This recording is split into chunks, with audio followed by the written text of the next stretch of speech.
Good morning, everyone. Thank you for inviting me to spend some time with you here at Thurston Middle School this morning. I'm here to share my dad's stories, Fritz Ottenheimer, about what it was like to be a Jewish child growing up in Nazi Germany. My dad passed away almost 9 years ago, but I think these are still very important stories to share and remember.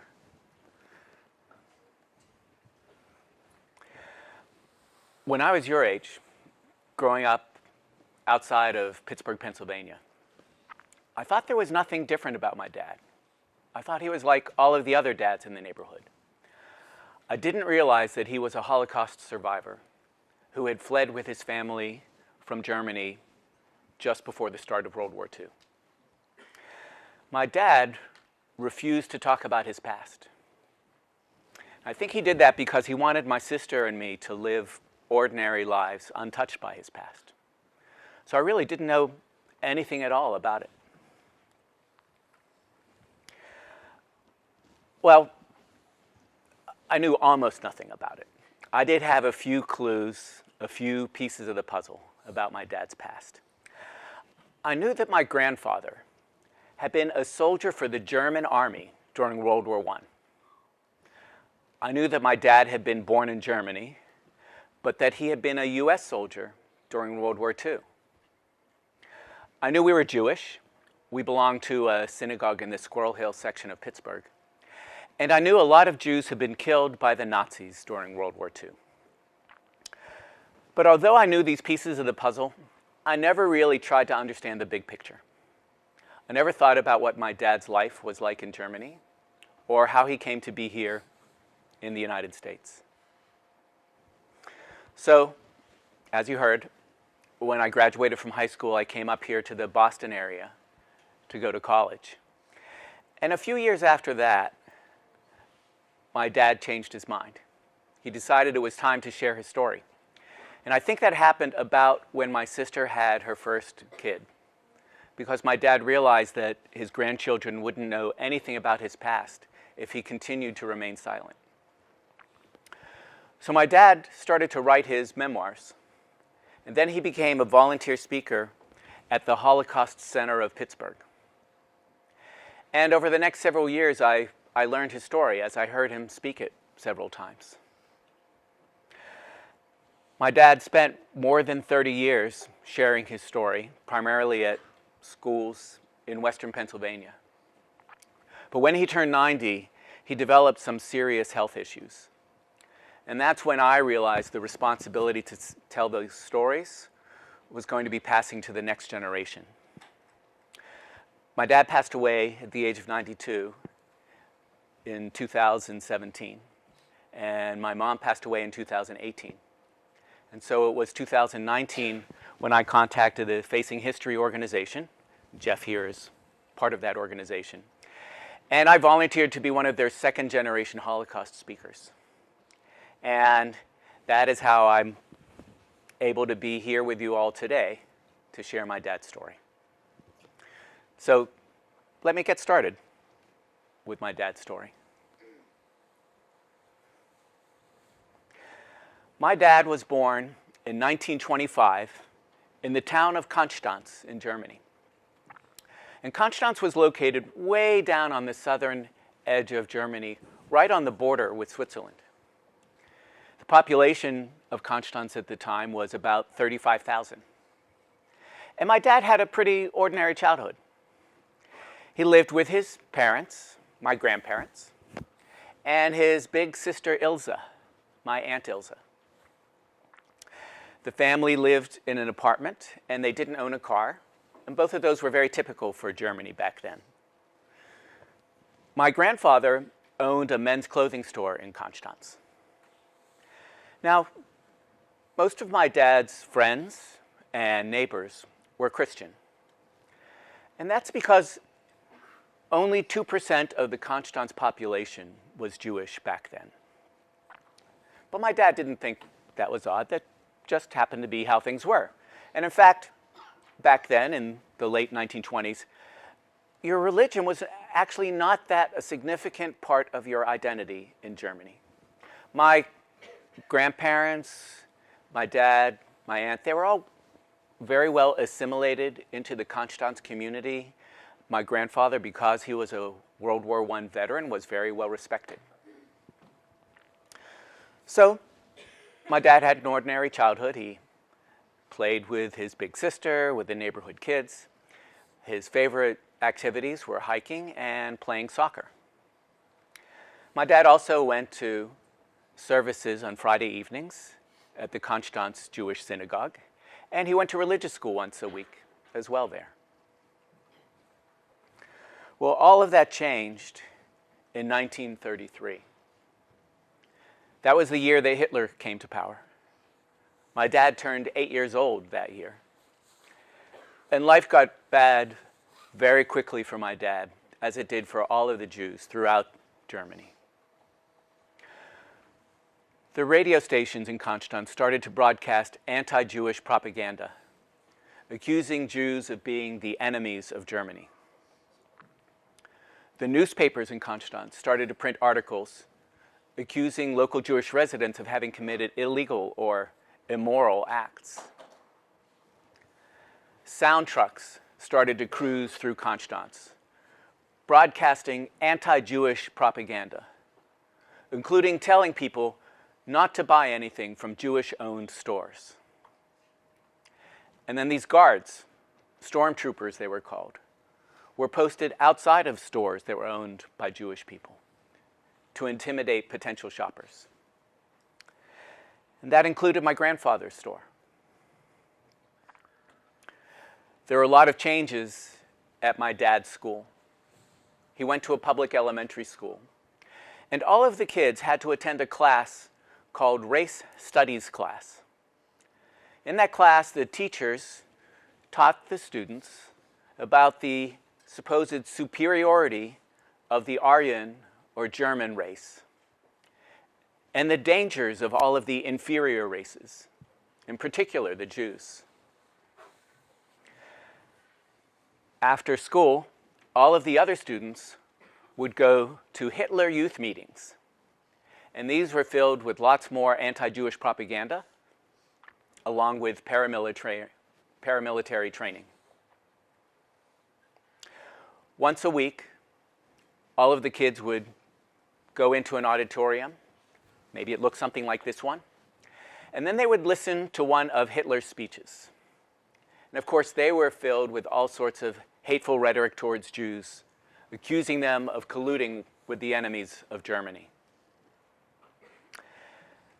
And the students were then taught these new songs, supposedly very patriotic, but really very anti-Jewish. And my dad remembered one of the lyrics in particular, and he wrote it down. It went, "When Jewish blood squirts from the knife, everything is going well." So imagine what it would feel like if you were in an auditorium like this and you were Jewish and all of the other kids was singing one of these songs about stabbing Jews.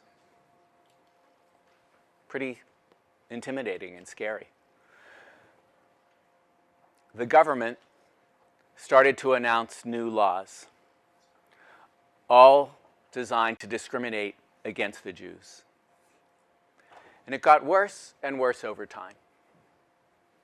Eventually, it got to the point where my dad was no longer allowed to go to concerts. My dad wasn't allowed to attend sporting events. My dad wasn't allowed to go to the movie theaters to watch movies. He wasn't allowed to use the town swimming pools. My dad and his family weren't allowed to eat in the town restaurants.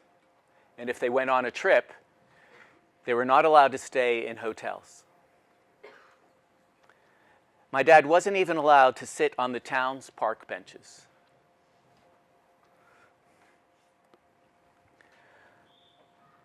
This was all very bewildering to my dad because he had thought he was a normal kid, just like all of the other kids, and yet somehow he was being singled out. One day, my dad and his family were listening to the radio in the apartment. And the radio commentator decided that he needed to explain to his listeners about German Jews. And this is what my dad remembered this announcer had to say. He said that Jews were devious, corrupt, and unscrupulous, that they were a dirty, smelly foreign race, and that they were conspiring to destroy Germany.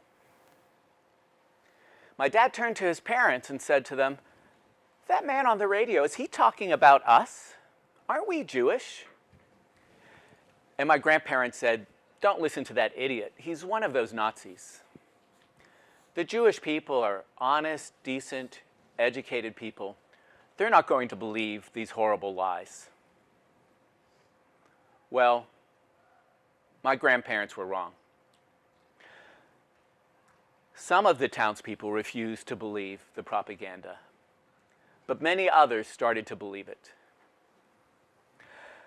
My dad remembered another time a neighbor came over to the apartment to do some repairs. And when he arrived, he was wearing a little Nazi emblem on a lapel pin.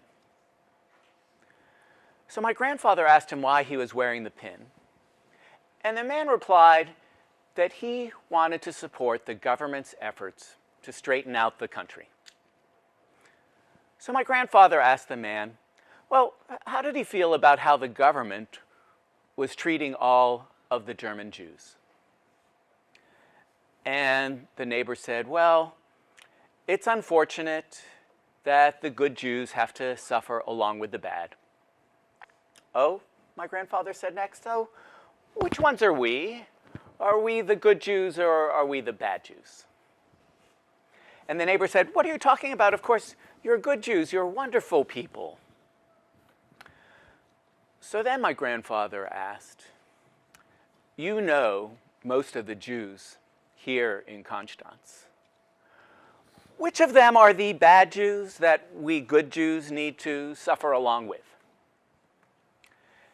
And the neighbor thought about this for a while. And finally, he admitted that all of the Jews that he knew in Konstanz were good, honest people. So my grandfather asked, where are the bad Jews? And this finally got the neighbor upset. He said, what are you talking about? Of course there's bad Jews. There's bad Jews everywhere. You listen to the radio, you read the newspaper, there's story after story about all of the bad Jews in Germany. And that was the power of this anti-Jewish propaganda. Many of the people in Konstanz wound up believing that it was true, even though if they bothered to look in front of their own eyes, they could have seen that it was false.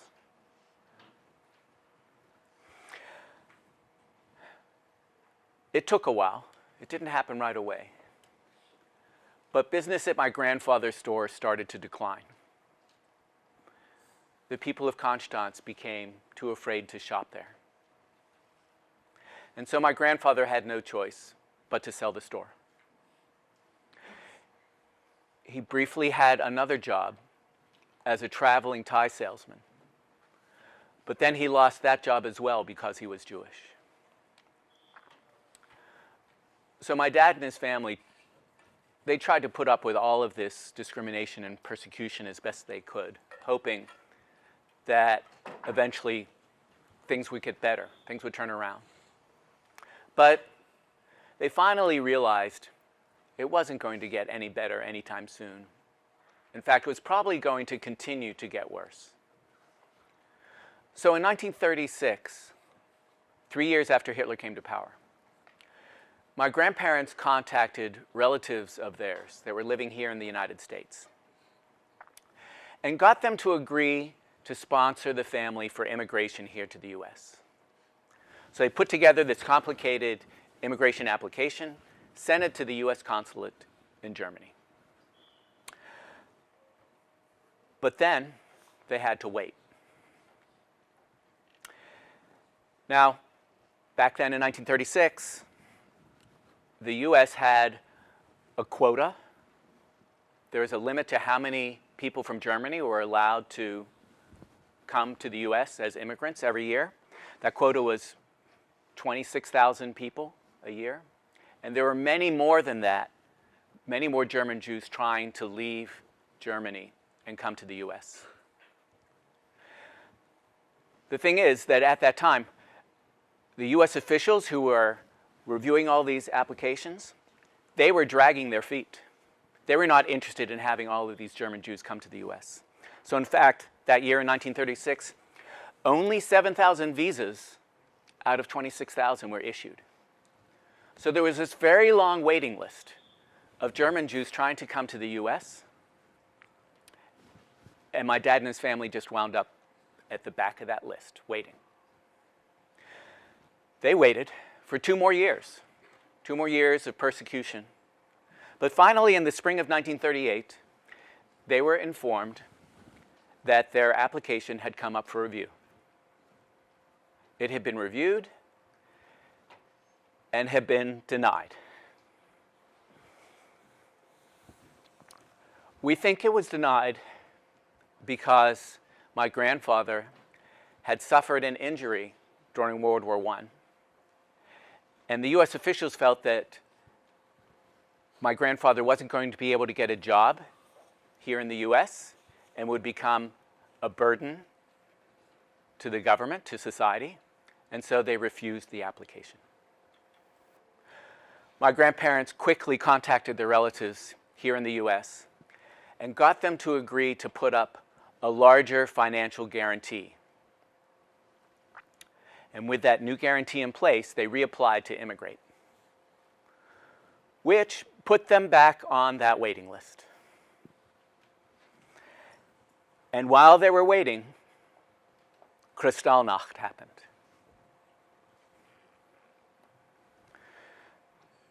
You've probably studied Kristallnacht in your classes. It was also known as the Night of Broken Glass. And that's when the Nazis decided to punish all of the Jews throughout all of Germany because of the action performed by one Jewish teenager who had shot a Nazi official in Paris. My dad remembered Kristallnacht very clearly. It was November 10th, 1938. My dad was 13 years old. He was sleeping in the family apartment, and he woke up suddenly in the middle of the night because he heard an explosion.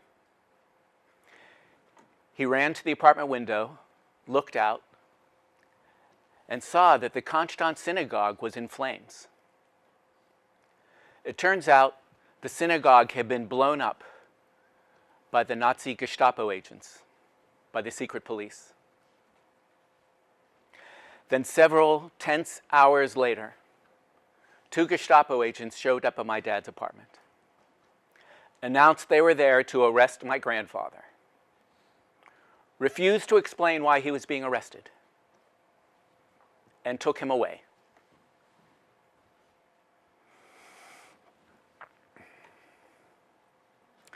My grandmother spent the next several weeks desperately trying to find out what had happened to my grandfather, and nobody would tell her anything. It turns out my grandfather had been taken to Dachau concentration camp. Now, Dachau in 1938 was not a death camp, was not an extermination camp. There were no gas chambers in the camps in 1938.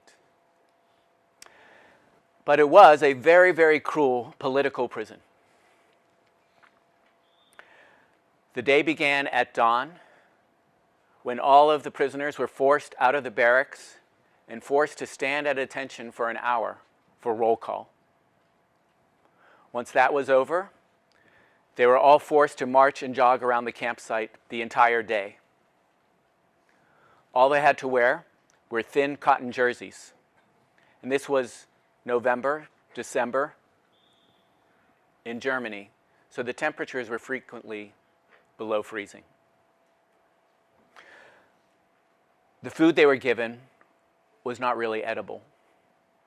Twice a day, my grandfather got a bowl of thin, greasy soup and a piece of moldy bread.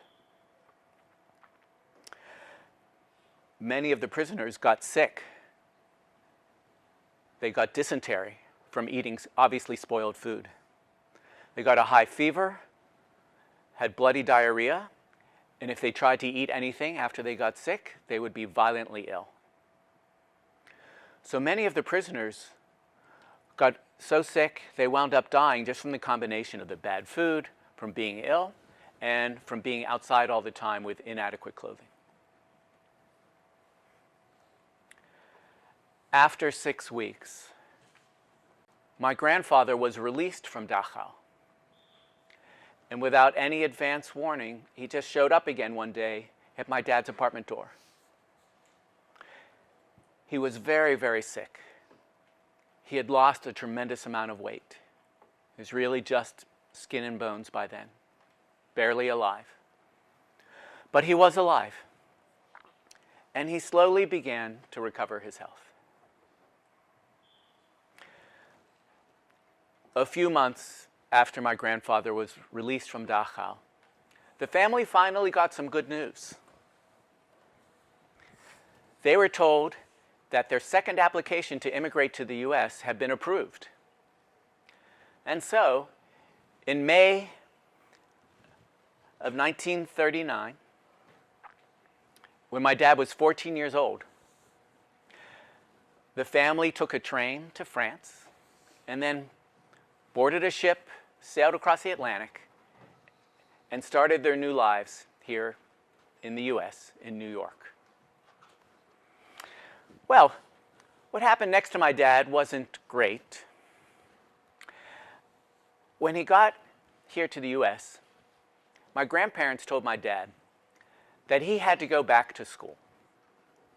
Now it was May of the school year, just a couple of weeks left in the school. My dad didn't know any English. So the principal at the school he went to put him in 7th grade when he really should have been in 8th grade. And I'm afraid the next few weeks were not very pleasant for my dad. He couldn't understand what anyone was saying to him. No one could understand what he was trying to say. He had this thick German accent when he did try to speak English. The teachers were losing their temper. The kids were making fun of him. Fortunately, it was only a few weeks, and then summer break started. Over the summer, my dad took an English class, and he started to be able to speak English reasonably well. And so in the fall, he did much better in school. And there was another student that befriended him, and that made a huge difference. This was actually another immigrant who came from Finland. But I think what also made a huge difference was one day, one of the teachers did a boys versus girls spelling contest. And my dad wound up being the last boy standing, and all the other boys were cheering him on. And from that point forward, I think he really was well accepted by the kids, and he did a lot better. So I want to skip ahead a little bit in my dad's story to when he graduated from high school. Because as soon as he graduated, my dad enlisted in the US Army. Now, he couldn't be drafted. There was a draft at the time, and a lot of high school students went immediately into the Army. But my dad wasn't a US citizen, so he couldn't be drafted. He had to volunteer. But my dad felt that if anyone had a strong reason to go to Germany and fight back against the Nazis, it would be him.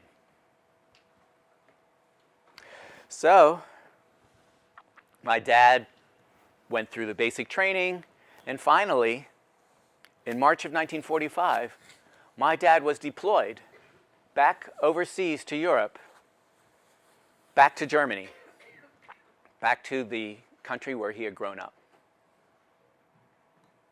Now, my dad was originally trained to be an infantry rifleman.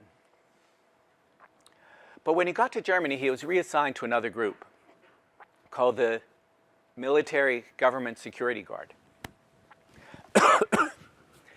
And, excuse me, the reason he was assigned to that group was because he could speak German fluently. And what this group used to do was follow along behind the US forces and come into a town that had already been taken over by the US. And my dad and his team would pick someone who had never been a Nazi and make them the new mayor of the town. And do the same thing with the police chief and the fire chief. And they make sure that food was coming into the town and utilities were working. And once it seemed like the town could manage on its own, my dad and his team would pick up and move on to the next town and do this all over again. So as my dad moved from town to town in Germany, he was horrified by all the terrible things he saw that was happening there in Germany. My dad knew things had been bad when he had left Germany, but he could see things had gotten so much worse. The Nazis had made it to the top of the pyramid of hate. My dad had witnessed, while he was growing up in Germany, he had witnessed all of the bias and discrimination. And later on, with Kristallnacht, the vandalism and persecution that was, and destruction of property that was going on. But now, my dad saw that the Nazis and many of the German citizens had lost all sense of human decency. Foreigners were treated like livestock. Jews were treated by cockroaches. Time and again, my dad saw that people who weren't considered German were forced to do hard labor, starved, and then killed when they were no longer needed. So my dad wasn't a liberator. That is, he wasn't one of the first US forces to arrive at a concentration camp and to witness what had been happening there. But on 2 occasions, he was asked or ordered to go to concentration camps after they had been liberated. And so he saw all of the evidence of the terrible things that had happened at these places. But my dad didn't have to deal with this for very long. Only 2 months after my dad arrived in Germany, in May of 1945, Germany surrendered. The war in Europe was over. My dad spent another year in Germany participating in denazification efforts before he was sent back to the US and discharged and resumed his civilian life. So,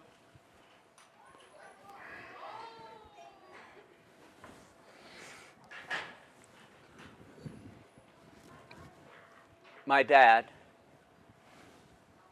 and his family, they were very fortunate to escape when they did, mostly unscathed. But my dad had other relatives who were not as fortunate, and so I'd just like to take a minute now to talk about them. Uncle Leon, Aunt Martha, and Cousin Gigi. Aunt Martha was my grandmother's sister. So Gigi was my dad's first cousin and was 1 year younger than my dad. They all lived in France. And my dad and his family used to go on vacations with his relatives, the Wertheim's, Uncle Leon and Aunt Martha and Gigi, very frequently. They used to take a train to France and stay with them for several days. And once my dad and his family came here to the United States, my grandmother and Aunt Martha still used to write letters to each other all the time. Well, in the spring of 1940, Germany invaded France and started to persecute all of the Jews living in France. But still, Aunt Martha and my grandmother were able to write letters back and forth across the ocean. However, in the summer of 1942, the letters from Aunt Martha stopped arriving.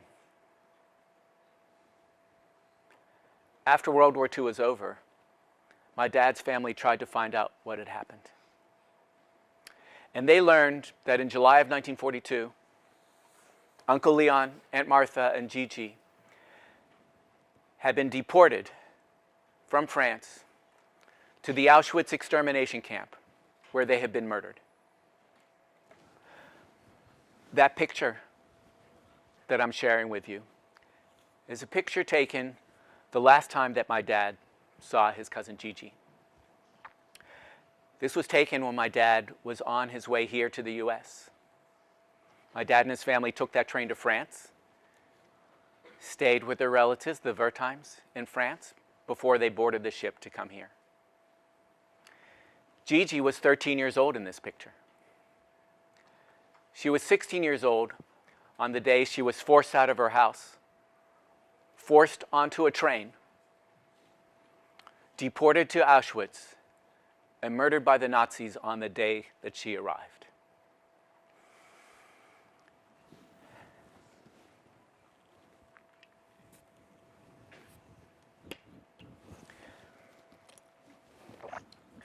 Now, a lot of people, when they hear about the Holocaust, one of the questions they have is, what were the ordinary Germans doing, the ones who weren't Nazis, while all of this was happening? And I think people ask this question because they are wondering, what would I have done if I had been there? Or, what would I do if I ever witnessed something similar? Now, we know that many of the German citizens were quite willing to stand by and do nothing, or maybe even to participate and profit while the Nazis were persecuting the Jews. But my dad had several stories about people who didn't just stand idly by. And so I'd like to share a few of those stories with you now. And the first story I have is actually the only story I knew about my dad and my grandparents and their life in Germany when I was your age. Because this was a story that my grandfather used to share with my sister and me. It took place shortly after Hitler came to power. On this morning, as my grandfather did almost every morning, he left the family apartment building and proceeded to walk to his clothing store to open it up for the day. But on this day, as he got near the store, he saw standing outside the store for the very first time was a German stormtrooper. So my grandfather turned around and went back to the apartment building. And he started to look for and found his World War I service medals. Then he walked back to his store, and this time he opened up the store, went inside, and put all of his medals on display in one of his display windows. Then my grandfather came outside the store, stood next to the stormtrooper who was standing outside the store, and proceeded to roll up his shirt sleeve. I told you that my grandfather had been wounded in battle while serving in the German army during World War I. While he was out on patrol, a bullet had gone through his elbow, had shattered the elbow and made it so he couldn't bend his elbow anymore, couldn't bend his arm at the elbow. It also left him with a very large, noticeable scar. So my grandfather stood next to the stormtrooper with his shirt sleeve rolled up so everyone could see his scar, and he waited. It wasn't long before the first townsperson, the first bystander, walked by. And this man looked at the stormtrooper and looked at the medals and looked at my grandfather and his scar. Then he turned to the stormtrooper and said to him, "You're making a terrible mistake. Mr. Ottenheimer's a war hero. He was wounded in battle. He deserves our thanks and our support, not our scorn. Well, the stormtrooper tried to ignore the bystander. He just stared straight ahead and refused to make eye contact. But then a second bystander came by, and a third bystander. And each of them tried to explain to the stormtrooper that what he was doing was wrong. More and more people started to gather outside my grandfather's store, and their voices got louder and louder. And eventually, the stormtrooper realized he had completely failed in this mission of intimidation, and so he left his post to report back to his superior officers.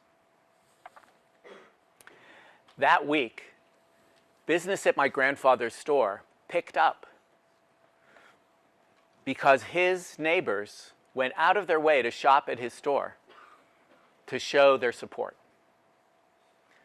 So this was a week when the townspeople in Konstanz wanted to make a difference, wanted to support their neighbors, wanted to stand up against injustice. My grandfather was very appreciative of this, and that's why it was a story that he wanted to share with my sister and me.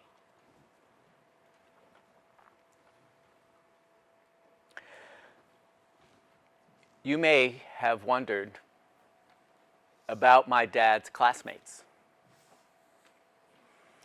They're in elementary school and later in middle school. They were attending race studies class. They were going to Hitler Youth meetings. They were listening to Hitler speeches at school assemblies, learning all these new terrible songs, anti-Jewish songs.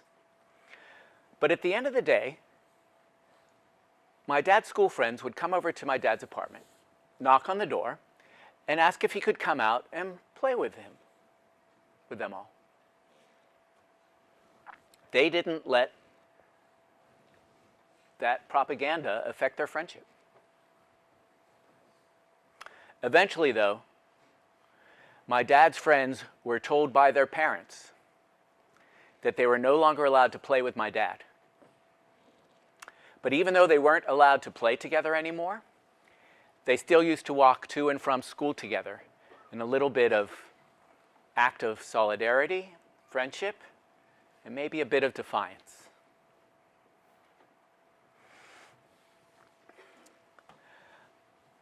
This next story I have to share with you took place in the spring of 1938.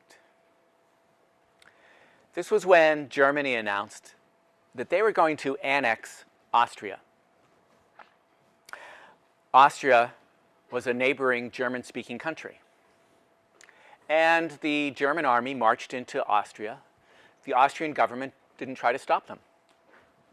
Austria was now part of Germany. Not long after that, I don't know if it was a week or two, there was a knock on my dad's apartment door.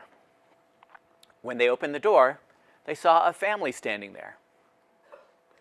And the family explained that they were Austrian Jews, and they had tried to check into the hotel in Konstanz, only to be told Jews are not allowed to stay in hotels in Germany.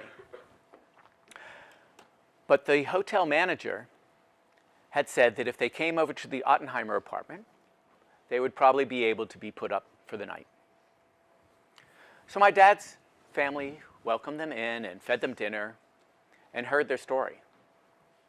This Austrian Jewish family said their house had been broken into while they were in it. They had been forced out onto the street, and it was by their neighbors. And then their house had been ransacked. While this all happened, the Austrian police had stood by and watched and hadn't done anything to try to stop it. The family felt lucky to escape unharmed. They had decided what they wanted to do was flee into Switzerland. But although Switzerland shared a border with Austria, just as Switzerland shares a border with Germany, it wasn't that easy to sneak over that border from Austria into Switzerland, just like it wasn't easy to sneak over from Germany into Switzerland. And that's because there was a very strong natural barrier, the Rhine River, that made it very difficult to cross over into Switzerland, unless you were at one of the official border crossings at the bridges. And of course, those were guarded. And the only way you could get across it at those places were if you had official documentation giving you permission to reside in Switzerland. Well, this Austrian Jewish family didn't have any sort of permission. They had just grabbed a few things and run out of the house when they had a chance. And the Swiss government was being very strict about who was allowed into the country. They did not want to be overrun with immigrants. They didn't care what the circumstances were. So what this Austrian Jewish family had done was decided that they were going to go to Konstanz because they knew that Konstanz was right on the Swiss border. And they're hoping they could find some way to sneak over that border, even though Lake Constance and the Rhine River they knew would make it very hard. So the Austrian Jewish family stayed overnight with my dad's family. And the next morning, the two families went for a walk together. They were walking for a while until they got to a field. And then my grandfather said, "Do you see that stream there in the middle of the field?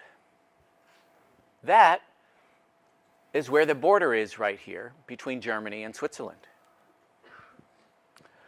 What my grandfather had done was taken them all to a special part of Konstanz called the Altstadt, or the Old City.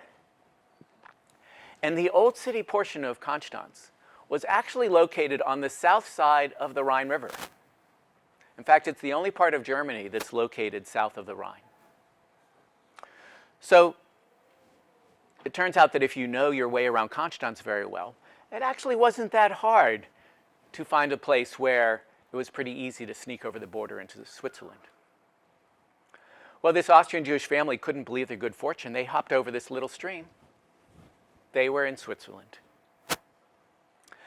The family must have contacted friends of theirs back in Vienna, Austria, because a few days later there was another knock on my dad's apartment door. And over the next several weeks, there was a steady stream of Austrian Jewish refugees coming to my dad's apartment and staying there overnight and being shown their way to freedom the next day. One day, there was a knock at the door, but standing there was a Konstanz police inspector. The police inspector invited himself into my dad's apartment and explained why he was there. He said, "I know what you're doing. You're helping to smuggle Austrian Jews into Switzerland. I would like to help, but my help will cost a small amount of money per person." My grandparents were very alarmed by this conversation because it was very dangerous for a Jewish person to say no to law enforcement back then. So they didn't really think they had a choice. They agreed. And so the next morning, at the agreed upon time, the families that had been staying overnight, along with my dad's family, all came out of the apartment down to the street in front of the building. There, as agreed upon, was the Konstanz police inspector. The Austrian families handed over the money, and the police inspector gave them all official documentation that gave them permission to cross the border. Then, the police inspector handed all of the money to the taxi cab drivers who were waiting on the street. It turns out the money was cab fare. The families climbed into the cabs. They were driven to the border. The paperwork gave them permission to cross. They were waved through, and they were all free in Switzerland. And this new arrangement with the police inspector continued for another several weeks, until finally the Swiss government decided to completely shut their border down and to refuse to let anybody come in from Germany. All in all, my dad's family and this police inspector helped some 200 to 300 Austrian Jews find freedom in Switzerland. And I view this police inspector as a true upstander, someone who is willing to risk his career as well as the health and safety of his family to help these Austrian Jews find freedom. So that was my last story to share with you all. I like to conclude my talk by sharing a few photos with you all. My dad, once he started to talk about the Holocaust, went back to Germany several times. And I went with him on 3 occasions. And what I'd like to share with you is some photos of the places that I already told you about in my dad's stories. This is the building where my grandfather's clothing store was. And you can see those big display windows. And imagine perhaps what it was like for my grandfather to have his medals on display in those windows. And what it was like for my grandfather and that stormtrooper to be outside this store while a crowd gathers.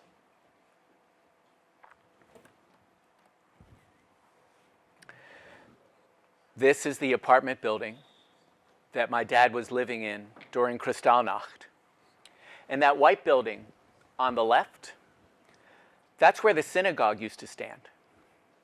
So you could imagine if you were asleep in this apartment building and there was an explosion just in the next lot over, you'd probably wake up as well and look out the window to try to figure out what was going on.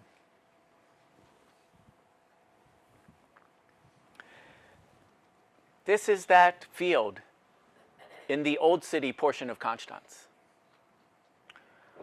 where the border between Germany and Switzerland is just a little stream.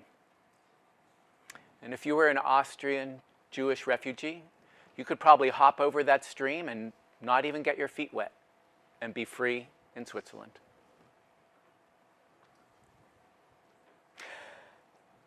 This is a picture of my dad at a reunion with some of his old schoolmates.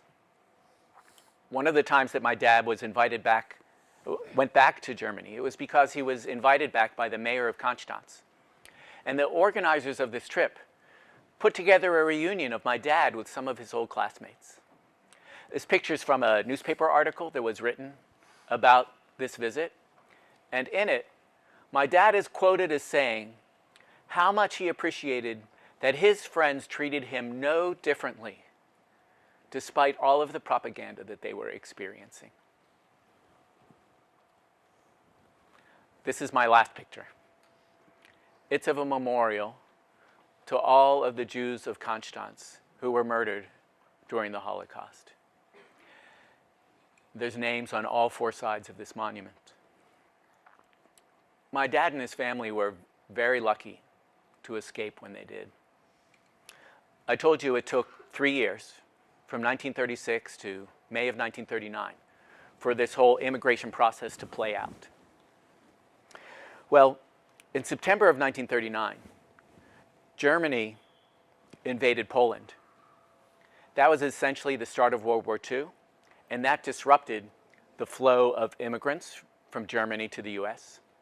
And after another year, that immigration process was shut down completely. So if it just taken a couple additional months for that application process to play out, it might never have finished. My dad and his family might have been forced to stay in Germany. So what would have happened next? Well, this is what happened to all the people whose names are on this monument. In October of 1940, all of the Jews that were still living in Konstanz and the surrounding area were forced out of their homes and deported to the Gurs internment camp, which was located in France. They were forced to remain in that camp until 1942, when they were deported again, this time to the Auschwitz and Sobibor extermination camps, where they were all murdered. So my dad and his family could easily have wound up with their names on this monument instead of making their way to freedom here to the U.S.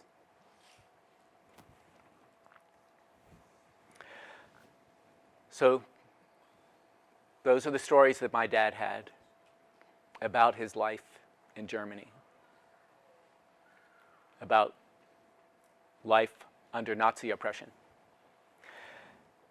And when I think about what happened to him, it gives me a lot to reflect on, especially as I think about other things that have happened, similar things that have happened around the world since then. But now is when I'd like to stop and hear if any of you have comments or questions about my dad's story. Thank you.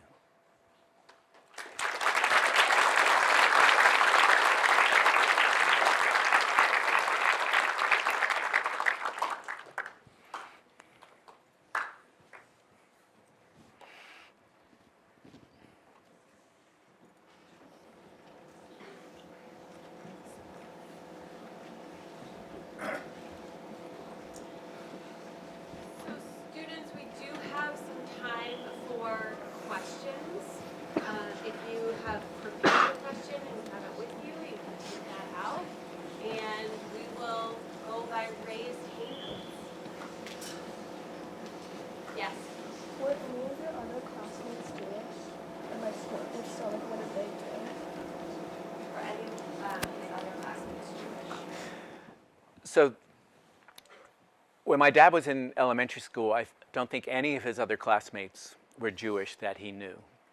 Although when he got older, he did wind up with one other friend who was Jewish. And that wasn't until he was more like he was 11 or 12, I think. Yes, nice and loud. How come your dad and your family couldn't also jump over the street in Switzerland? I will repeat the question, yes. So why didn't my dad and his family just hop over the stream like everyone else did? So my dad and his family, I mean, life was very tough for them in Germany with all of the bias and persecution and things they weren't allowed to do anymore. But they were still able to live, even when my grandfather couldn't work, because I believe my grandfather got a pension for being in the military. So instead, what they basically had to do was, like every day, they would agonize or try to figure out what was going to happen tomorrow. And was tomorrow going to be bad enough that, you know, today's the day we should join all of those people who have just jumped over the border and go to Switzerland. The thing is that, you know, it's easy to say, okay, and now they're free in Switzerland, but it's not like life was very good for them once they did cross over that border. You weren't allowed to work in Switzerland if you were an immigrant. And if you didn't have permission to go to some other country, you just wound up staying in a refugee camp with no opportunity to make money, so just relying on others. The conditions weren't great. And that's why my dad's family felt that if they could just hold out long enough to get official permission to come to the United States, things would work out much better for them. But it was really tough because every day they were just unsure what might happen the next day. And then once the Swiss government shut down the border entirely, what happened was that if someone still crossed the border and made it across, once they were found in Switzerland, they were deported back to Germany. They would be handed over to the border guards, German border guards, who would take that person right to a concentration camp. So at that point, it was, very dangerous to try to get over the border once the Swiss government completely shut it down.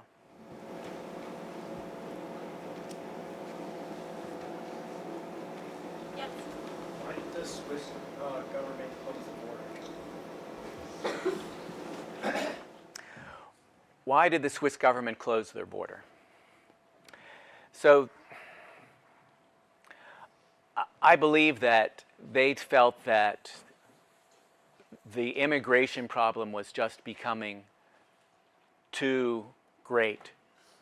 All these people that came into Switzerland were just a burden to society. They were just, right, they had to stay in camps. They were being fed, and there was nowhere for them to go. No other countries were willing to accept Jews coming from Germany at that time. And so it was just more and more refugees arriving in Switzerland with, the numbers were only going up. Nobody was leaving. And so I think the Swiss government finally decided, essentially, if no other country is taking refugees, why should we? Jeff wants to add something. It was during World War II, one country that let in most of the Jews who were trying to escape from Europe was the Dominican Republic. That was one area that one country that was taking in Jews who were desperate to the Nazi persecution. It was very, as Dan said, the number of Jews who came here. There were a number who came here, but it was so restricted, and there were a lot of obstacles.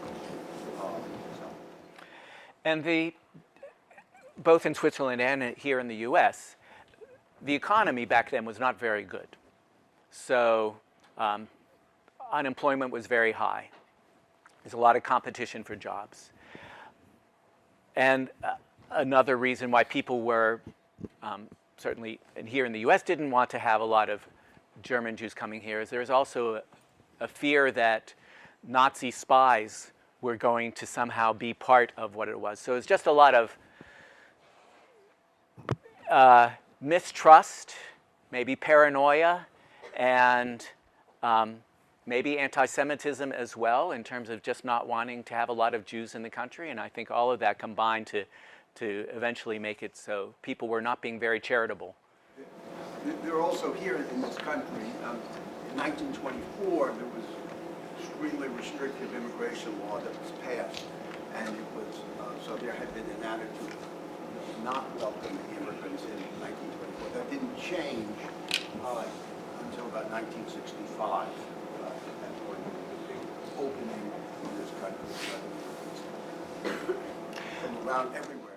Yeah, I will say that finally in around 1938 is when the U.S. government started to use their entire quota and realized that they could at least allow in as many German immigrants as was legally permitted.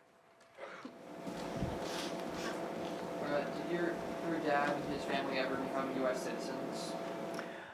Yes, my dad actually became a U.S. citizen in part because he joined the U.S. Army, and that was sort of a shortcut. But they all became U.S. citizens over time.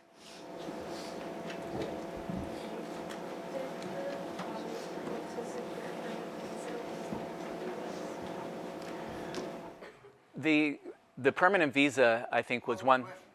Oh, sorry. Were there problems with my dad getting a permanent visa? I believe that when they got their approval in 1939, that was all for permanent immigration. It wasn't a temporary visa. So yes, it was hard, but by 1939, that's when they got it.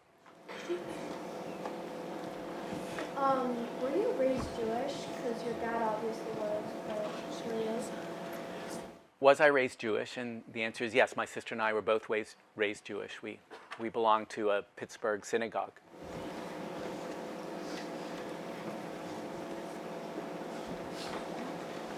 What did your aunt end up doing after arriving in the U.S.? What was my aunt's story? What happened to her? So what happened to my aunt was very interesting. When I said that in 1938, the immigration application was denied, it turns out that my grandparents had submitted two different applications. One was just for my aunt, because they felt it would be easier for her to get approval to come to the U.S. And then the second application was for my grandparents and my dad. My aunt's immigration application was approved in 1938. It was the one that was denied was the one for my grandmother, my grandfather, and my dad. So they decided to send my aunt here to the U.S. on her own to start earning money in the hopes that the rest of the family would eventually get permission to come across. So she spent a year working as sort of a live-in housekeeper / nanny for a family in New York. And it was very tough because they took advantage of the fact that she was by herself and didn't have any family to support her, so that she was doing things that weren't in the contract, like washing windows when she was really just supposed to be doing general tidying and things like that. It was a very tough situation for her, very stressful. But she did manage to save enough money, and she got an apartment so that when my dad's family, when the rest of the family came over, she had an apartment for them that everybody could go and move in at. But it was a tough time for her. She got married. She had 2 kids who are my first cousins. What part of your family lived in America? Cousins or something? What part of my family was here in America already? So my grandmother had several brothers and sisters and in-laws that were already living here, as did on my grandfather's side of the family. He had some first cousins that were living here in the U.S. And they were the initial sponsorship came from 2 different parts of the family. We'll take 1 or 2 more questions. Did your father experience anti-Semitism after he came to the U.S.? Did my father experience anti-Semitism when he was here in the U.S.? I would say that he certainly experienced some bullying and hatred, especially that first couple of months that he was in the school. Was it because he was German? Was it because he was Jewish? Was it because he couldn't speak English? It was probably a combination of all of the above. So I think as he got older, and eventually he lost his German accent. He could speak English perfectly with a nice Midwest Pittsburgh accent as far as I could tell, or maybe a New York accent back then. I'm not sure if he experienced much anti-Semitism. How long did your dad live in the U.S.? Well, let's see. He came to the U.S. in 1939. I was born in 1957. So maybe you can do the math on that. How did your view on your dad change after you told me his story? How did my view of my dad change after I learned his story? So if I was going to talk to my dad now, or about how he raised me, one of the things I would suggest to him is he should have told his story when I was a little younger to me, because by the time he told me about his life in Germany or started to share it with me, I was kind of skeptical of it. I didn't really think, when he first said, "I'm writing my memoirs," I kind of thought that was a nice retirement hobby for a person. I didn't really know enough about his story to realize that this was something that he had kept bottled up and was afraid to share, or it was too painful to share, but he was finally starting to share it. So he never really explained that. It just kind of got little pieces in dribs and drabs. And I think that he really should have, when he had a chance, maybe before I came here, should have just sat down and told my sister and me, his story a bit. So instead, I just kind of got a little piece every now and then. My cousins, Aunt Ilse's daughters, were the ones that first told me that my grandfather had been in a concentration camp. I didn't learn that from my dad. And so because I got this tiny little snippets of information over time, I don't feel like I ever really appreciated the impact of what happened to him.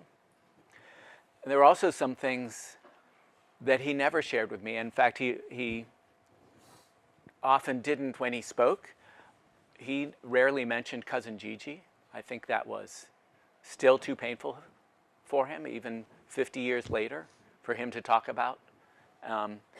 I found out about some of these things by reading his book carefully. That's kind of where I could learn some of these things and understand how upsetting they were for him.